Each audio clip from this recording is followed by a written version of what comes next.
In 1986, 15 children boarded a school bus for a field trip and were never seen again. No crash, no wreckage, no trace. But nearly 4 decades later, when a forgotten bus is found buried deep in the woods of Morning Lake, so is a survivor. And what she remembers will unravel a truth more terrifying than anyone imagined. Before we start, hit subscribe to help uncover stories they tried to bury, and make sure no name stays forgotten. The fog had settled thick over Halstead County like a lid no one dared lift. It clung to the pines, curled under porch lights, and silenced the sound of tires on asphalt. You could drive a whole mile and not realize you passed your own childhood. That's how memories vanished around here, quietly and without protest. It was just past 7 a.m. when the call came. Deputy Sheriff Lana Whitaker had just poured her first coffee when the dispatch crackled through. Possible discovery out by Morning Lake Pines. Construction team digging for septic tank unearthed what they think is a school bus. Plates match a long-closed case. Lana stood frozen in the silence of her kitchen, the mug warming her palm. Her other hand reached automatically for the notepad she always kept near the toaster. But she didn't need to write it down. She knew the case by heart. 15 children, 1 bus driver, vanished in 1986. They were students from Halstead Ridge Elementary, her school, her grade, her classmates. She'd been homesick that day, chickenpox, and for nearly 40 years, she'd carried that small, strange guilt like a splinter beneath her skin. She slid the untouched coffee into the sink, grabbed her keys, and left the house without locking the door. The drive to Morning Lake was quiet and slow, the fog dulling sound and stretching time. Pines rose on either side of the narrow 2-lane road like patient sentinels. Lana passed the old ranger station, now abandoned, and turned onto the overgrown service road that had once led to the summer nature camp the kids were headed for. She remembered how excited they'd all been. The last field trip before summer break. A lake, a fire pit, and new cabins built by volunteers. She remembered the photos in the yearbook, smiling faces pressed against the bus windows. Kids with Walkmans, cartoon backpacks, disposable cameras. She remembered them all. When she arrived, the construction crew had already cleared a perimeter. The yellow of the bus was visible in patches beneath the mud, dull, cracked, and half crushed under the weight of the years. A backhoe stood motionless beside it like a guilty beast that had just unearthed a grave. "Ma'am?" The site foreman greeted her, removing his hard hat. "We didn't touch anything once we saw what it was. You'll want to see this." Lana nodded, her throat too tight to speak. They had cleared one side of the vehicle enough to open the emergency exit door. A sour, earthy smell hung in the air, and inside was dust, mold, and the brittle decay of time. The seats were still in place. Some of the seat belts were latched. A pink lunchbox sat on the floor beneath the 3rd row. A child's shoe lay on the back step, covered in dried moss. But no bodies. The bus was empty. That made it worse somehow. A hollow monument. A question mark buried in dirt. Lana stepped inside, her boots creaking on the warped floor. The air was stale and heavy. As she reached the front, she saw it. Taped to the dashboard, barely faded. A class list. Written in the looping, cheerful handwriting of Ms. Delaney, the homeroom teacher who had vanished with them. 15 names, all ages 9 to 11. At the bottom, someone had scrawled a message in a different hand. Darker, sloppier. Written over top in red marker. "We never made it to Morning Lake." Lana stepped back out of the bus. The air colder now. Somewhere behind her, a bird called out, but it sounded more like a warning than a greeting. She turned to the site foreman, her voice flat. "Seal off the area. No one touches anything else until the state team gets here." "Yes, ma'am." She looked back at the bus, framed by pines and silence. They were supposed to be gone for 2 days. Instead, They never came back. And now, after nearly 4 decades, the bus had returned without them. But someone had been here. Long enough to write that note. Long enough to leave behind a message. The old Halstead County Records building smelled of mildew and lemon cleaner. Its ceiling fans spun lazily, like they were waiting for the rest of the county to catch up. Lana stood at the counter, her fingers drumming on the wood as the clerk retrieved a case box from the archives. It had been 20 minutes since she left the bus site, but her hand still felt dirty with its dust. "Here we are," the clerk said, sliding the file forward with both hands like it might fall apart if mishandled. Field Trip 6B, Halstead Ridge Elementary, May 19th, 1986. Sealed after 5 years. No updates. Lana nodded and carried the heavy box to one of the side desks. She opened the lid slowly, as if afraid something would leap out. Inside, photos of the children, Xeroxed class rosters, a list of personal items reportedly packed for the trip, and at the very bottom, a report stamped in red. Missing persons, presumed lost. No evidence of foul play. That stamp had haunted the town for decades. No evidence, no foul play, no children. But Lana had always suspected there was more. Everyone had. The bus driver's name was Carl Davis, a part-time employee, recently hired, barely vetted. He had no wife, no children, and had reportedly skipped town shortly after the disappearance. He was never found either. And then there was the substitute teacher. Ms. Delaney was sick that week. In her place, M. Atwell, a woman no one remembered hiring. The records listed her address, but it was now an overgrown lot on the edge of town. She'd never been seen again either. Lana leaned back in her chair, staring at the photocopied class photo. She still remembered their names, their laughter in the halls, their little backpacks swinging as they raced toward the yellow bus in the parking lot. She traced a finger over one face in particular, Nora Kelly. Wide green eyes, a missing tooth, and a pink ribbon tied in her hair. Nora had lived 2 houses down from Lana back then. They had shared popsicles on the curb every summer. The photo made Lana's chest ache, until a knock snapped her back into the present. Deputy Harris stood in the doorway, eyes wide. "Sheriff, you need to see this." They were at the hospital 15 minutes later. A woman had been found by a fishing couple half a mile from the dig site. She was barefoot, dressed in tattered clothes that didn't match any local brands. She was dehydrated, malnourished, and barely conscious, but she was alive. The nurse stopped Lana outside the exam room. "She's stable, no ID, mid-30s. Keeps saying she's 12 years old. We thought it was trauma until she gave us her name." The nurse handed Lana a clipboard. Scrawled across the top in trembling handwriting, "Nora Kelly." Lana's knees nearly buckled.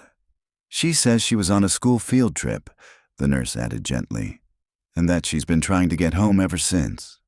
The woman inside the room sat up slowly when Lana entered.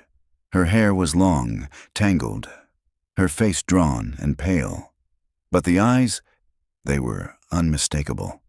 Green, wide. Lana stopped at the foot of the bed. "Nora?" The woman blinked. Her eyes welled up. "You got old," she whispered, a tear sliding down her cheek. Lana felt her throat close. You remember me?" Nora nodded. "You had chicken pox. You were supposed to come too." Tears burned in Lana's eyes. She walked slowly to the chair beside the bed and sat, too stunned to speak. "They told me no one would remember," Nora whispered. "That no one would come." "Who told you that?" Lana asked gently. Nora looked past her, out the window. Then she turned back, voice a whisper. "We never made it to Morning Lake." The sun had dipped behind the trees by the time Lana drove back to the sheriff's office. The golden hour light filtered through the blinds, casting long stripes across her desk. She didn't sit down. Instead, she stood staring at the whiteboard she had cleared that morning. It now held 15 names, tacked up in 2 neat columns, Above them, in red marker, Morning Lake Field Trip, May 19, 86. Below, a new heading. Nora Kelly, survived, returned. She circled Nora's name, then added, found May 5th, 2025, near Morning Lake site. Appears to have aged normally, believes she's 12 years old. No memory of events after the bus left school, repeats the phrase, we never made it to Morning Lake. Lana exhaled slowly. Something didn't make sense. If Nora had been alive all this time, where had she been? And what about the others? By 9 p.m., she was back at the hospital. The doctors had run basic evaluations. No signs of injury beyond sun exposure, dehydration, and psychological trauma. Her DNA was being processed, but Lana didn't need the test. It was her. She was sure. Nora had been moved to a quieter wing. When Lana entered, she found her curled beneath a blanket, staring at a small paper cup of water on the tray. Hi again, Lana said softly. Nora looked up. Her face still held the gaunt fragility of someone too long away from the world, but her voice was clearer. You believe me, don't you? I do, Lana said. Nora gave a sad smile. Most don't. Lana took a seat. Can I ask you something? Nora nodded. Do you remember the bus ride? Nora looked down. Only the beginning. The driver didn't talk much. He wasn't our usual guy. And there was someone else, a man, waiting by the fork in the road. Lana leaned forward. Do you remember what he looked like? Not really. I think he had a beard. I just remember what he said. What was that? Nora's voice dropped to a whisper. He said the lake wasn't ready for us yet, that we'd have to wait. Lana felt the chill crawl up her arms. He got on the bus, Nora said. And then, I don't know. I woke up in a barn, but it wasn't a barn anymore. It was like a home. But the windows were covered, and the clocks were all wrong. What do you mean? They always said it was Tuesday, even when it wasn't. They wouldn't let us talk about before. We had to use new names. Lana tried to keep her face neutral. Who's they? Nora swallowed. There were two of them at first, a woman and the man. She called him Mr. Avery. I don't know if it was his real name. She disappeared after a few months. I think she got sick. Do you know where the barn was? Nora shook her head. They moved us around, sometimes in vans. We weren't allowed to look outside. They said people had forgotten about us, that it was better this way. Lana sat in stunned silence. Some of the others, they forgot. About school, about home, Nora said. But I didn't. I never did. Lana reached into her coat pocket and slid something onto the tray. A faded yearbook photo. Nora picked it up and stared. That's me, she whispered.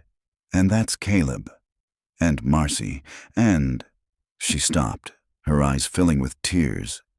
You kept this? Lana nodded. I never stopped. Nora clutched the photo to her chest. Later that night, Lana sat alone in her truck parked outside the old Halstead barn on County Line Road. She'd remembered something from Nora's description, about the clocks, the way the windows were boarded. This barn had belonged to a man named Frank Avery. He died in 2003, but he had a son. Name, Martin Avery. Last known address, unknown. Lana stepped out of the truck and stared at the silhouette of the barn in the moonlight. The wind rustled the grass. A loose door creaked softly. She moved toward the side of the building, her flashlight casting long shadows across the dry wood. Something glinted near the base of the barn wall. Metal. She crouched and found it. A small bracelet tangled in the weeds. She picked it up. Plastic. Faded purple. Etched with a child's name in blocky handwriting, K-I-M-I. Lana's breath caught. Kimi Leung, one of the 15, a quiet, artistic girl who loved cartoons and wrote her name on everything. Lana stood slowly, her heart pounding. The past wasn't just whispering anymore. It was screaming. The bracelet was still in Lana's hand when she returned to the station just after midnight. She didn't turn on the overhead lights, just the lamp on her desk, casting a pool of amber across the surface. The rest of the office remained quiet and still. She placed the bracelet beside the class photo, lining it up with the face of Kimi Lung. She'd been 10 years old, wore glasses, loved dinosaurs. And now, this. Found beside a barn linked to a man with no current address. Lana picked up the landline and dialed the Texas Missing and Unsolved Cold Case Unit. She left a detailed message requesting a full report on Martin Avery and his last known associates. She didn't expect an answer until morning. But something was happening now, and she couldn't sleep with ghosts pressing in at the windows. By sunrise, the Morning Lake dig site was buzzing with quiet urgency. More of the earth around the buried bus had been cleared, and a second team from the state's Historical Preservation Unit had arrived to document the excavation. Less because of its history, and more because of what it now represented. Lana stood beside the emergency exit, arms folded, watching the forensic techs catalog every inch of the hollowed shell. She had barely slept. Her mind was too loud with memory and unease. "Sheriff," one of the investigators called, lifting a sealed evidence sleeve. "You're going to want to see this." She walked over. The tech, a man in his late 40s with square glasses and a quiet voice, held the plastic pouch carefully. Inside was a photograph. Color, slightly curled at the edges, but not aged like it should have been. Lana frowned. Where was it? Wedged behind the metal paneling above the back left window. Looked recently placed, honestly. She took the photo and studied it. It showed a group of children, maybe 8 or 9 of them, standing in front of what looked like a low wooden building. A barn? A lodge? It was hard to tell. The siding was weathered, the windows boarded. The kids' expressions were strange, blank, not frightened, not smiling, just absent. A few of the faces were unmistakable. Marcy, Kimi, Caleb, and there, in the center, Nora, her green eyes wide but vacant. But Lana's stomach dropped as she noticed something else. Behind the children, barely visible in the shadows of the doorway, was a man. Tall, bearded, his face mostly obscured by a wide-brimmed hat. She flipped the photo over. There was writing on the back. The Chosen, Year 2. No date, no location, just those words. Back at the station, Lana laid the photo beside the ghost notebook and her growing collection of names and fragments. Year 2. That meant they had been held for longer than she dared imagine. She opened a county map and began cross-referencing all Avery-owned properties, abandoned buildings, and old religious sites in the area. One caught her eye. Riverview Camp, an old summer retreat for children, purchased in 1984 by a private family trust. The land records had been scrubbed.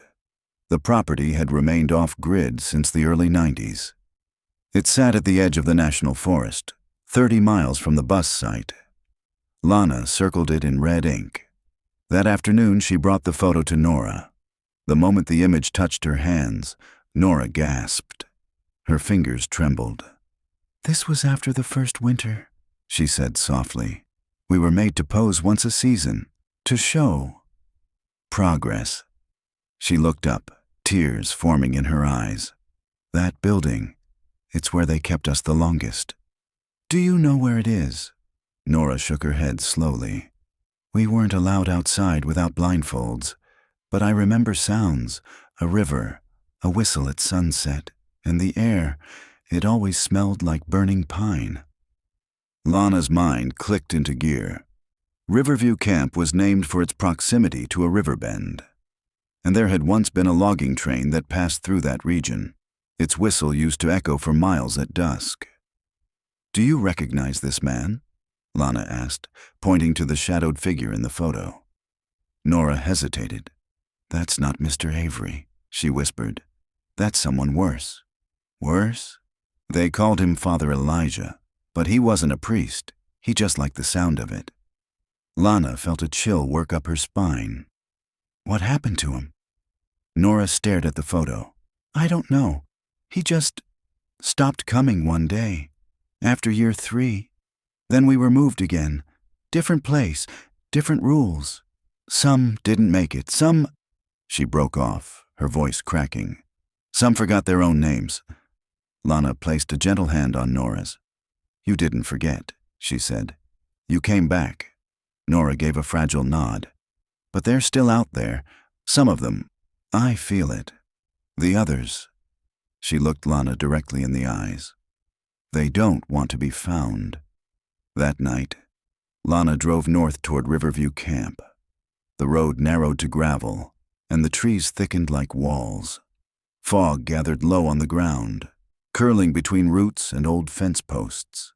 Her headlights caught a faded wooden sign half swallowed by vines. Riverview Youth Retreat. Private land. She parked at the edge of the old property line and stepped out. The silence was absolute. No birds, no rustling wind.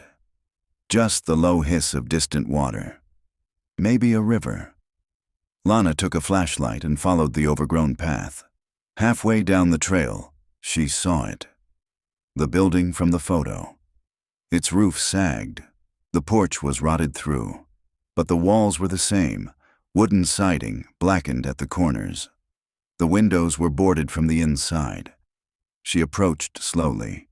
Just before stepping onto the porch, she froze. In the dirt, fresh footprints. Small ones, a child's. Lana reached for her gun, her voice low, cautious. Hello? Anyone here? Silence. Then, from somewhere inside, the soft creak of floorboards. And a whisper. A child's voice, just audible in the dark. You're not supposed to be here. Lana's hand gripped the flashlight tighter as she stepped slowly onto the warped porch. The wood groaned under her weight. Another whisper echoed from inside, low, almost playful. She came anyway. The door was cracked open, just a sliver. No recent signs of forced entry, no new locks or chains, but the smell, earthy and metallic, drifted out like the air hadn't moved in years. Lana nudged the door with her foot. It opened with a long creak. Her beam swept across the room. Bare walls, dust-choked air, the skeletal remains of furniture long since abandoned. But what caught her eye first was what had been carved into the far wall. Words, children's names, some scratched shallow, as if rushed, others carved deep, angrily, again and again like someone was trying not to forget. Kimi Marcy Elijah, crossed out. Caleb Sam, question mark beside it, J.N. Nora, Nora, Nora, 3 times, one below the other. Lana swallowed hard. This wasn't just a hiding place. It had been a prison. She stepped forward, her boots stirring the dust. The wood beneath her creaked but held. She passed what had once been a table, now splintered and tipped against a wall. There was something beneath it. She crouched. A box, metal, rusted at the edges, but intact. She pried it open slowly. Inside were papers, yellowed and damp. But on top, a thin stack of Polaroids, bound by a rubber band. She lifted them out. Children again. But not posed this time. These were candid, taken from angles that made them feel wrong. Some were sleeping, some eating. One was crying in the corner of a narrow, windowless room. Each photo had a name written on the back, but not their real names. Dove, Glory, Silence, Obedience. The last photo was different. A child standing alone by a tree. Her face turned away, but her left arm was visible, and Lana saw what she was meant to. A bracelet, purple, plastic, the same kind she had found near the barn. Kimi. She flipped the photo. Disobeyed! Suddenly a soft creak behind her. Lana stood quickly, flashlight darting across the room. Hello? She called out. I'm not here to hurt anyone. I'm here to help. Silence, and then, softly from the second floor above, You're not like them. Lana turned toward the staircase, old and brittle but still holding. Slowly, she climbed each step, her breath shallow, hand hovering near her sidearm. At the top landing, she paused. One of the doors at the end of the hall was slightly open, a faint flicker of candlelight visible through the gap. She moved toward it. Inside, the air was warmer. Someone had been here. The walls were covered in children's drawings, charcoal and pencil, crude but deliberate. She scanned them, heart thudding. One drawing showed a line of children walking in the woods. Another, a man with no face, arms stretched wide like wings. A third showed a school bus, in flames, and on the ground below it, a row of small, identical headstones. Lana stepped back, dizzy. Her light shook in her hand. Then she heard it again. That voice, quiet and close. They told us not to draw, but we did anyway. She turned, and there he was. A boy, no older than 10, standing barefoot in the doorway, eyes dark, hair shaggy, pale, thin, dirt smudged across his cheek. "Who are you?" Lana asked, gently lowering the flashlight. The boy didn't answer right away. Then, "They called me Jonah, but that wasn't my name." Lana crouched, her voice steady. "Do you remember your real name?" He hesitated, then shook his head. "They took it." She nodded slowly. "It's okay. You don't have to remember it right now." "Are you here to take me away?" "I'm here to help," Lana said softly. "Are you alone?" Jonah looked at the floor. "No." He pointed behind her, toward the wall behind the old metal bunk beds. Lana stood and followed his gaze. There, etched faintly into the floorboards, nearly covered by dust, were more names. But these weren't carved by hand. They had been burned into the wood, with heat or time or something she couldn't quite explain. The wood around them was scorched, and beneath them, in black ink, was written, "Names we must not forget." There were 12 names. 3 were circled, and the rest were crossed out.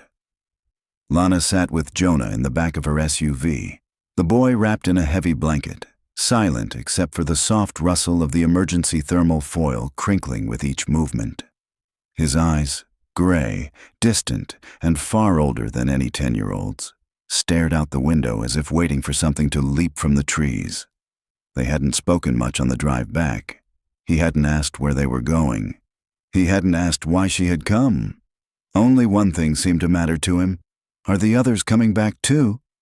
Lana hadn't answered, because she didn't know. At the station, she gently ushered him into the back office, one she rarely used, and pulled the blinds shut. A local social worker was on her way, but Lana had insisted on being the one to talk to him first.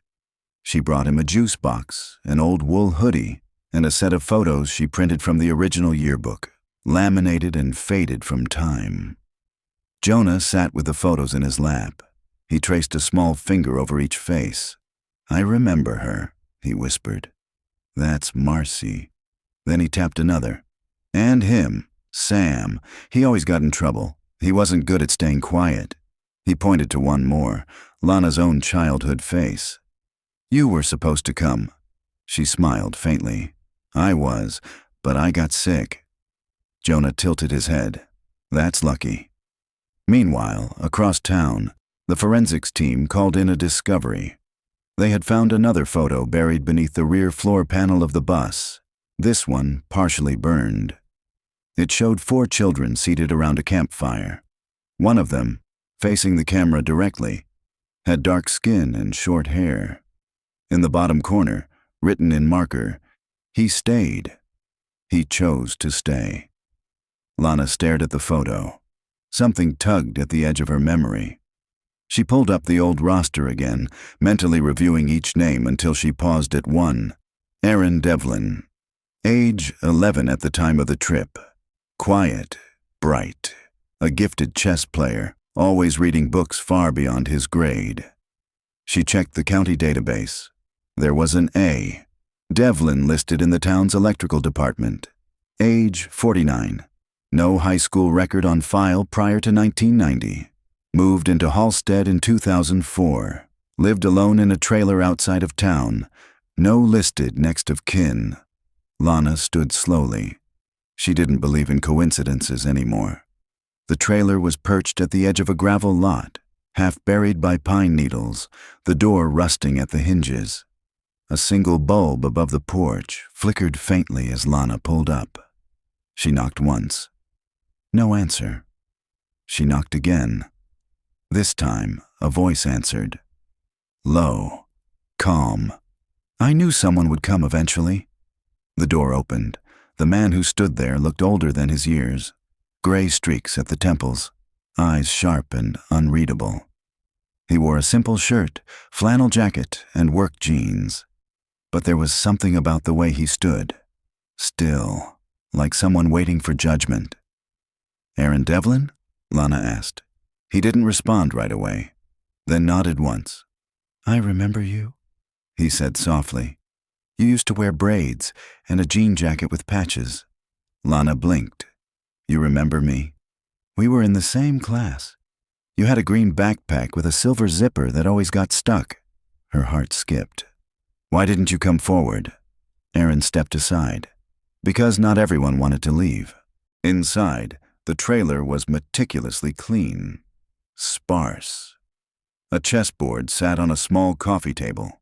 Bookshelves lined the walls, everyone filled with books on psychology, memory, and group behavior.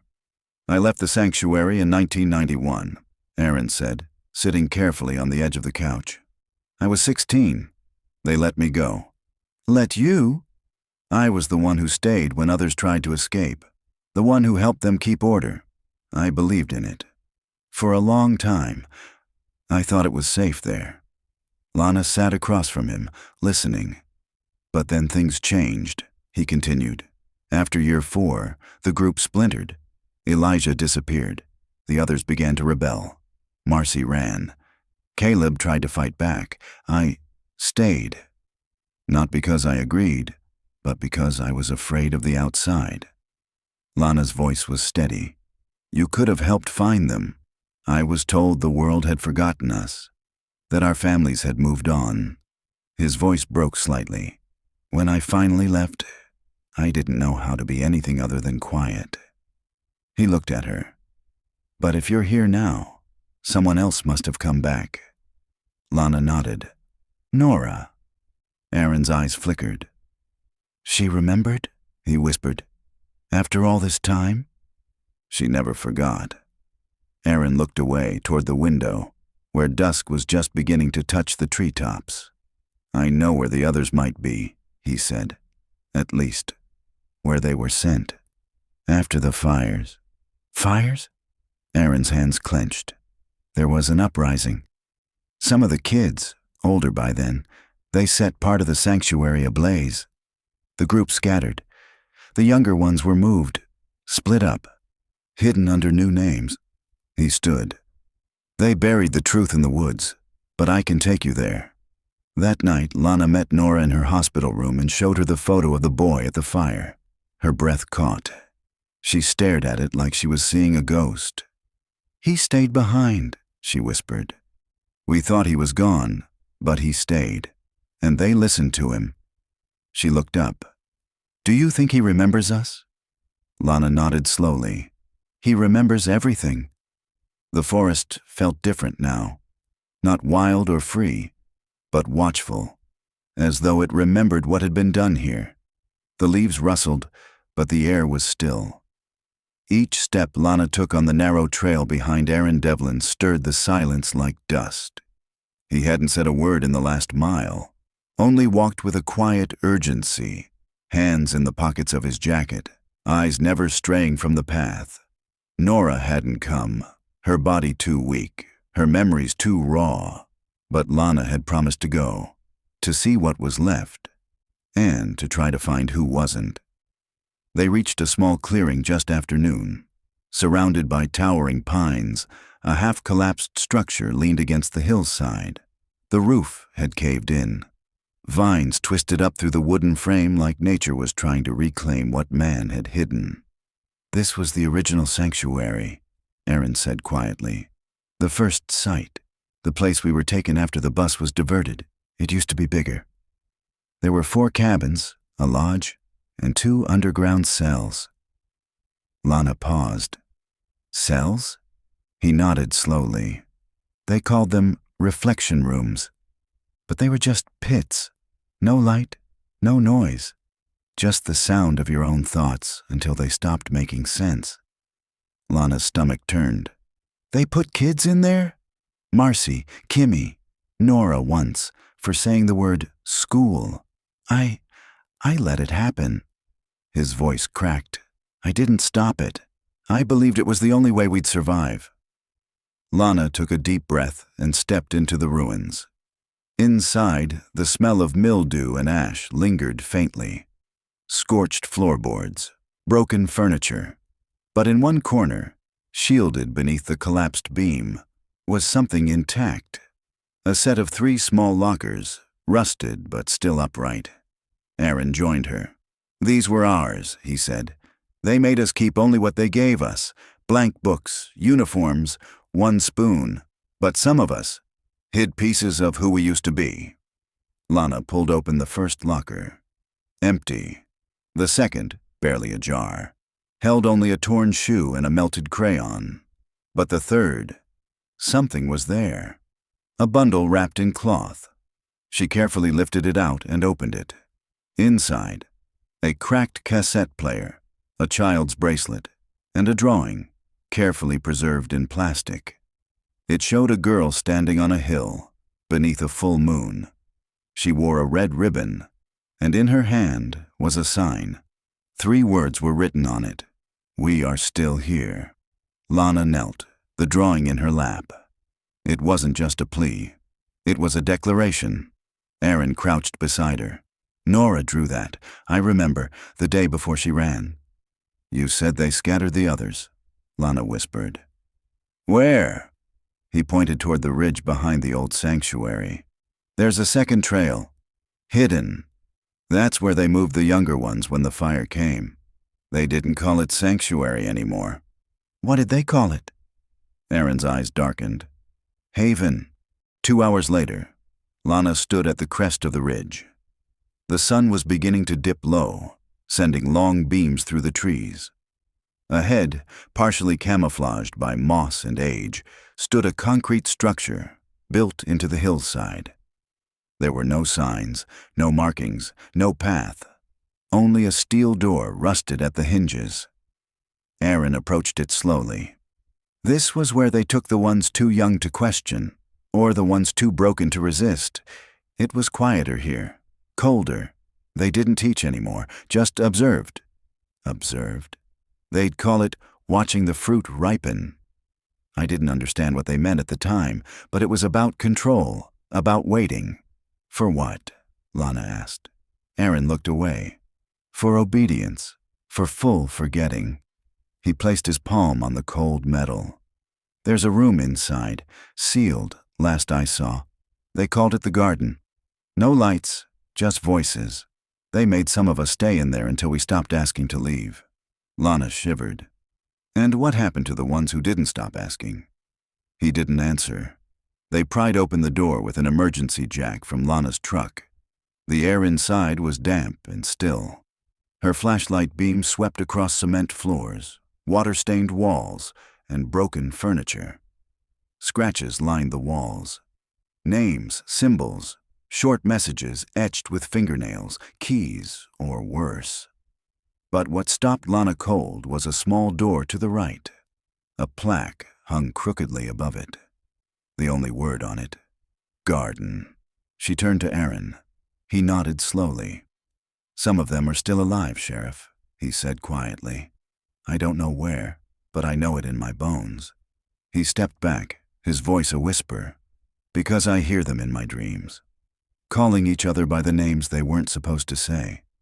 Back at the hospital, Nora awoke just after midnight, heart pounding, breath shallow. The fluorescent lights flickered gently overhead. A nurse entered, startled by her expression. You okay, sweetie? Nora stared at her. I had a dream, she whispered, but it wasn't mine. The nurse leaned closer. There was a room, Nora continued. No light, cold walls, and someone whispering. She swallowed hard. They were saying my name. The garden wasn't a room. It was a void. Lana stood just inside the threshold, her flashlight beam trembling as it pierced the heavy dark. The walls were close, the ceiling low, and the air, thick and unmoving, felt as though it hadn't been breathed in decades. No furniture, no windows, just concrete. But the smell, that same faint mix of damp earth, old metal, and something else, something fainter, almost sweet, made Lana pause. Behind her, Aaron remained outside the doorway, refusing to come in. He had said the children weren't just kept here. They were retrained here, made to sit in silence for hours, told to whisper prayers that weren't prayers, taught to forget the sound of their own names. Lana scanned the room. The walls were covered in marks. Not just names this time, but tallies. Hundreds, maybe thousands. Each one scratched in sequence, counting something, time, days, punishments. In the far corner, her beam caught the edge of something buried beneath dust and broken plaster. She knelt carefully and brushed it free. A small recorder, the kind used by journalists or investigators, battered, the tape inside nearly disintegrated. She flipped it over, etched into the plastic with a pin or nail. For the ones who remember. She slipped it into an evidence bag, her hand suddenly unsteady. Because this wasn't some relic left behind for curiosity. It was a message. Someone had wanted to be heard. At the station, Lana called in the tech team to carefully restore the cassette. It took hours, but by early evening, the tape was ready to play, just once. It was too fragile for repeated runs.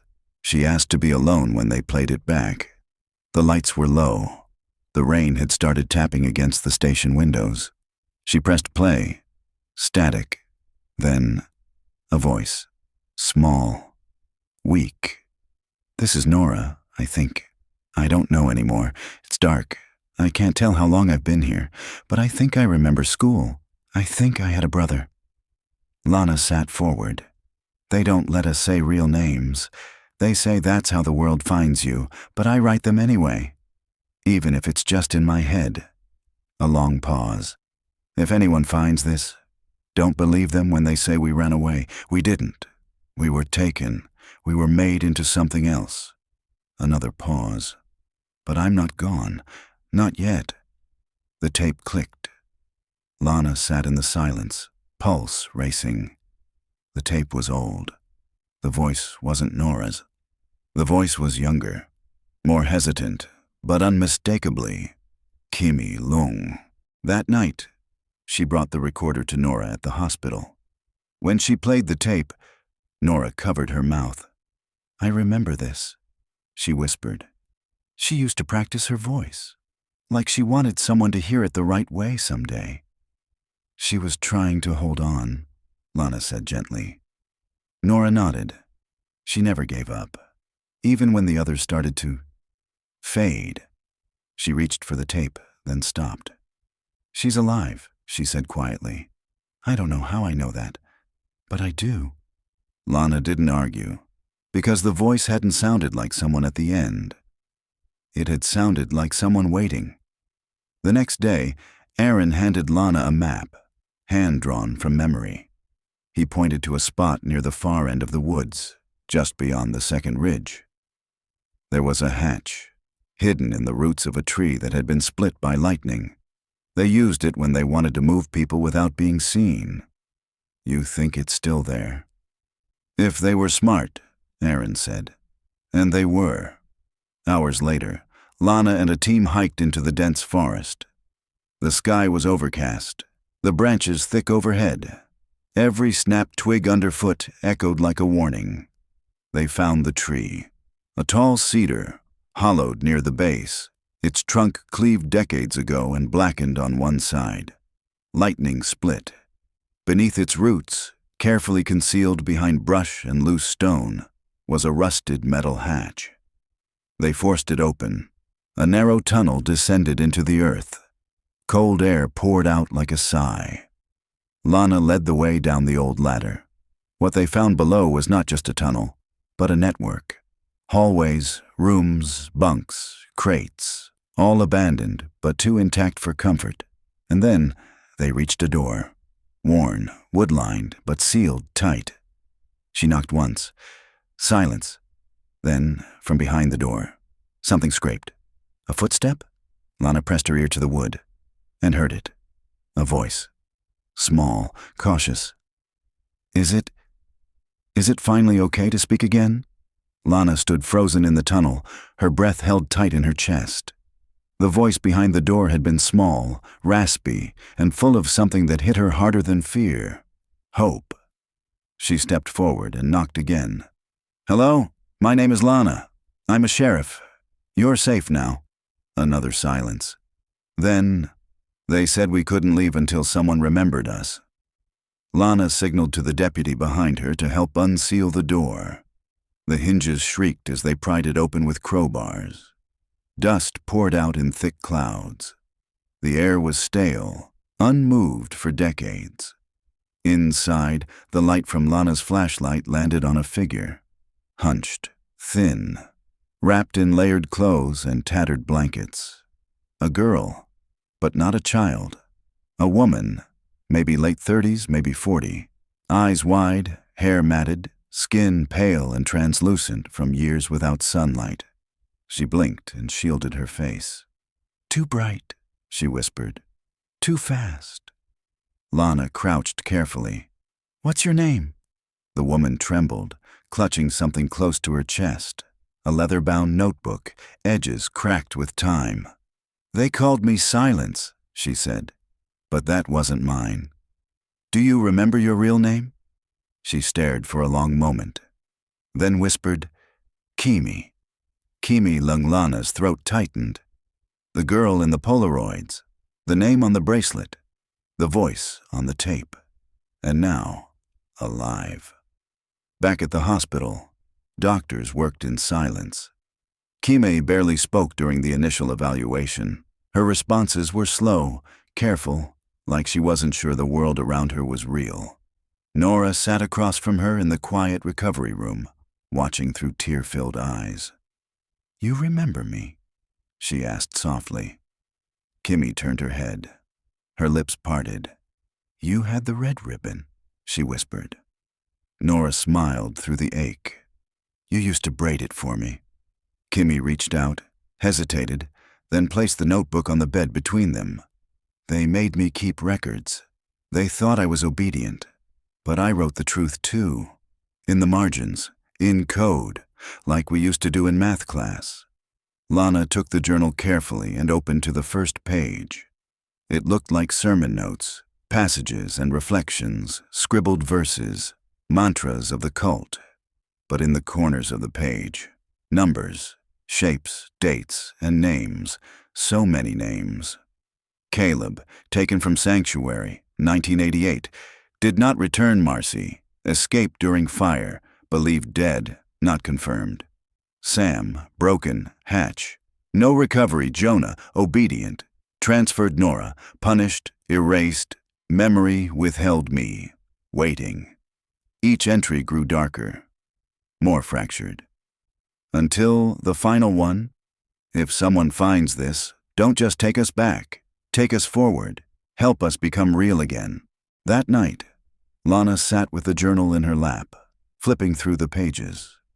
Each was a map of survival, of resistance, of a child growing into a woman in the shadows, and of a system that was designed to erase every trace of what these children once were.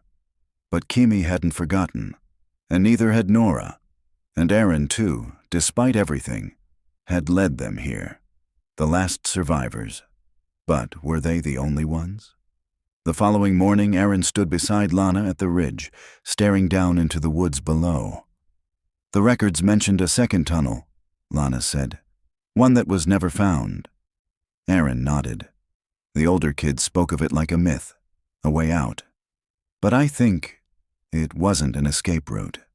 Lana looked at him. Then what? A hiding place. For what? Aaron turned to her. For the ones they never wanted the world to know existed. Back at the hospital, Kimmy woke in the early light. Nora had fallen asleep in the chair beside her, hand resting on the bed's edge. Kimmy turned her face toward the window. Outside, morning was breaking. She hadn't seen a sunrise in almost 30 years. Her voice, when it came, was barely a breath. It's not over yet. The final tunnel wasn't marked on any map, but Kimmy's journal held the key. Buried in coded margins and scattered through false verses, Lana pieced together the meaning. 3 stone trees, a stream that split but never rejoined, and a red X drawn over a hollow curve at the bend of the river. Aaron had told her once that the forest north of Morning Lake was riddled with sinkholes, some natural, others man-made. Lana followed the map at dawn. The riverbed was low from the dry season, revealing dark limestone and twisted roots. Birds chirped overhead, but the woods felt hushed, as if holding their breath. Lana crossed over slippery rocks until she found them. 3 large petrified trees, clustered together on a ridge. She stood between them and looked down. The river split here, once flowing wide, but now diverted into 2 narrow forks, one veering off into stone. And there, just as drawn in the journal, a depression in the ground, almost circular, covered in moss and branches. Lana cleared them gently. Beneath was a steel hatch, fused with age but still intact. A faint engraving at the edge, worn nearly smooth. T.S. 2, Transfer Station 2. Her fingers traced the metal, her voice low and steady. For the ones they never wanted the world to find. With backup a few minutes behind her, Lana forced the hatch open. A rush of cold air poured out, dry and bitter, tinged with mildew and something faintly metallic. The shaft was narrow, reinforced with concrete, and sloped downward for nearly 20 feet before flattening into a narrow corridor. Her boots echoed as she stepped into the past. The air was still. Too still. What she found inside was not a prison, not exactly. It was a preservation. 10 rooms, each no larger than a walk-in closet. Some contained beds, others only mats. A few had drawings on the wall, crude stick figures holding hands, suns with sharp rays, the outline of a bus disappearing over a hill. But there were no children. Only remnants. She entered a central room, larger, domed at the ceiling. There, arranged in a tight circle, were 15 small desks, all facing inward. Each one had a nameplate. Some Lana recognized, some she didn't. At the center of the circle, beneath a dusty glass dome, was a locked case. Inside it, a book. Lana broke the glass gently and retrieved it. The cover was plain, black, worn leather. But when she opened it, her breath caught. The final curriculum. Inside were typed lessons, handwritten notes, and margins filled with erratic scribbles. Words repeated over and over. Obedience is safety. Memory is danger. The past is the infection. The future is correction. Each page grew more unstable. Notes scrawled by different hands. Some childlike, others firm. A name repeated on page after page. Cassia. Then crossed out, then written again. On the very last page, Cassia did not forget. Cassia ran. Cassia saw what they did in room 6. Room 6 is sealed. Lana turned to her radio. Requesting search team. Possible hidden chamber off main structure. Look for room 6. Static. Then, copy that. They found room 6 behind a false wall, its door bricked over, sealed in concrete. It took hours, but when they finally breached it, the air hit them like a wave of time gone wrong. Inside were no beds, no windows, just photographs, hundreds of them, Children in uniforms, children kneeling, children standing in rows with blank faces. And then, in the center of the far wall, a mural, painted by hand. It showed a girl running through trees, her arms outstretched, her face turned upward toward the light. The words painted beneath. Cassia remembered. She left the light on for us. Back at the hospital, Kimmy sat upright as Lana laid the photo from room 6 before her. Tears welled. "That was her," she whispered. "Cassia. She was older than us. Quiet. She never joined the chants. They said she disappeared during year 3. "Did she escape?" Lana asked. Kimmy shook her head. "She wasn't trying to escape." She looked up. She was trying to leave a door open. That night, Lana stood at the edge of Morning Lake. The stars shimmered across the surface. 15 children were taken. 3 had returned. But now, there was evidence that others had survived, if only for a while. The final journal entries, the mural, the tape. All of it pointed to one unthinkable truth. Some of the missing never died. They simply disappeared into a place the world was never meant to see. And at least one of them, Cassia, had fought to be remembered. The mural haunted Lana. The face of the girl, Cassia, painted in swirls of blue and gold, arms outstretched as if trying to fly. She was older than the others in the photos. Maybe 14, maybe 15. Her presence in the sealed room suggested something different about her. Cassia hadn't been a victim. She had been a witness, maybe even a whistleblower. Lana returned to the station and reopened a forgotten file. State ward transfers, 1991 to 1993. Dozens of unnamed children relocated after the collapse of 2 unlicensed group homes in Northern California, all with scrubbed medical records and redacted intake forms. One entry stood out. A girl, age estimated between 13 and 15, brought in with no memory of her name. Placed in temporary care, described as emotionally disconnected but physically healthy. She refused to speak during her first year. Her given name upon intake, Jane Doe number 19, later renamed Maya Ellison, adopted in 1994 by a couple in Morning Lake. Lana leaned back in her chair. Her heart was racing. Cassia didn't disappear. Cassia became Maya. Maya Ellison ran the bookstore in town, quiet, kind. Early 40s, known for her soft voice and obsessive memory, able to recall customers' reading preferences from years prior. Lana had spoken to her dozens of times, borrowed books, asked about local history. Not once had she suspected a thing. She drove straight to the shop. Maya stood behind the counter, shelving a stack of second-hand paperbacks.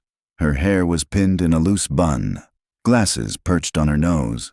When she looked up and saw Lana, she smiled politely. "Sheriff, mystery section's been busy this week." Lana stepped closer, her voice soft. "Maya, do you know who Cassia is?" The woman froze. Slowly, her eyes met Lana's. For a moment, just a flicker, recognition. Then, "No." "Should I?" Lana placed the photograph on the counter. The mural. The girl running. Maya's hands began to tremble. Lana waited. I used to dream about her," Maya said quietly. "I thought she was made up. A story I told myself. She would say things I didn't understand. About names, about tunnels, about forgetting." Her voice broke. "I thought it was trauma from someone else's life. I never believed it was mine." Lana laid her hand gently over Maya's. "It was yours. You didn't just survive. You tried to leave a light on." Maya pressed her fingers to her lips. Tears filled her eyes. "I was so afraid," she whispered. "They told us if we left, no one would believe us, that the world didn't want us." "They were wrong," Lana said. "You were found." Later that night, Lana brought Maya to meet Kimi. The moment the door opened, Kimi stood upright. The two women stared at each other, one frozen in the past, the other having built a life outside of it.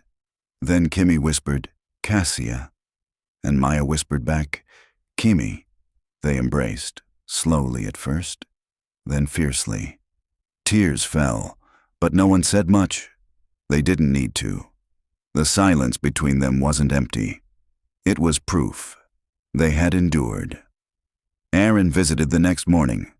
He stood at the edge of the hospital room, unsure if he was welcome.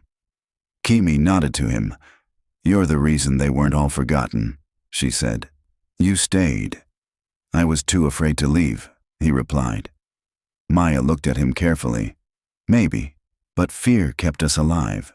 Then she reached into her bag and pulled out a photo, one the investigators had recovered from room 6 but hadn't known how to identify. It showed a group of older children standing near the base of a tree. One boy in particular stood slightly apart from the rest, eyes down, shoulders stiff. Aaron stared. "I thought they burned that," he whispered. "You remembered your name," Maya said. "That's more than most." By the week's end, Lana gathered everything. The journals, the photos, the mural replica, the taped confessions, the recovered belongings. She filed an official report titled, "The Morning Lake 15, a Case Reopened." It would take months, maybe years, for the full truth to come out. The state would investigate what was missed. Families would come forward. Some might sue, some would mourn, but others, like Nora, Kimmy, and Maya, had a different goal. They wanted to start a foundation for lost children, for the unheard, for those who had their names taken but found them again. On a warm spring morning, Lana returned to the lake. The sun sparkled on the surface. Ducks passed silently across the water. A small wooden sign now stood at the edge of the dock. It read, "In memory of the missing, to those who waited in silence, your names are remembered." She knelt and placed a Polaroid beneath the sign, the one from the old mural, the girl running toward the light. And then she stood, because there were others out there, and maybe, just maybe, some of them were still waiting. 3 months later, the town of Morning Lake was quiet again. Tourists came and went. The school reopened. The missing children's case made national headlines, and behind all the noise, the town slowly began to breathe again.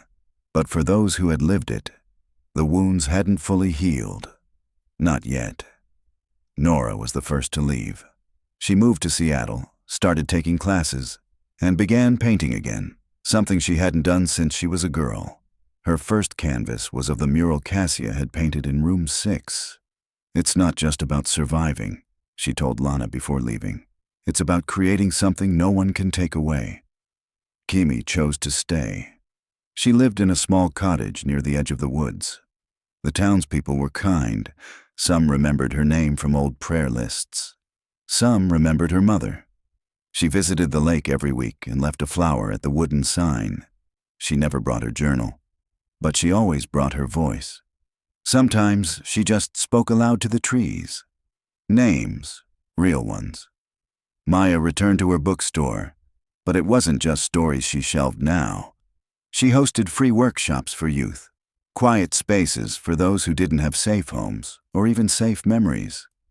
Every Friday, she set out tea and read aloud from books the children chose. No one asked about her past, but sometimes, during breaks, she'd trace the outline of a certain mural in the back room with her fingers. As for Aaron, he left Morning Lake quietly.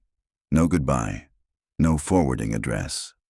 Lana later found a note slipped beneath her office door. "There's more out there. I've heard whispers, other towns, other kids. I wasn't brave enough then. Maybe I can be now." Taped to the letter was a photo of a bus, old, rusted, but familiar. On the back, one word. Arcadia. Lana kept the letter in her desk drawer. She didn't open a new case, not yet. But sometimes at night, when the wind rustled the trees outside her window, she'd think of that name, of the ones they had found, and the ones they hadn't. She'd look up at the stars over Morning Lake and wonder, how many names had the world forgotten? And how many were still waiting for someone like Kimmy or Cassia or Lana to remember them?